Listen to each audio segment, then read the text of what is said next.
খালিস ভাবে তওবা করলে আল্লাহ বিগত জিন্দেগি तमाम গুনাহ কসুর দে মাফ করে দেন, সামনের জিন্দেগির কবুল করে নিন।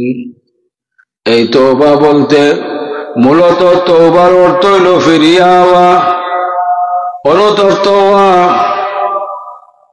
যদি আমরা বিগত জিন্দেগির উপরে শর্মিন্দা হইয়া এই গুনার কাজ থেকে বিরত থাকি যাইতাম পারি, তাহলে আল্লাহ আপনার আমার তওবারে কবুল করবা, সামনের জিন্দেগির কবুল করে নিবা। আয় আল্লাহ, আমরা সম্মিলিত ভাবে তুমি মালিকের দরবারে তওবা করি আর আস্তাগফিরুল্লাহ, ইন্নাল্লাহা গফুরুর রহিম।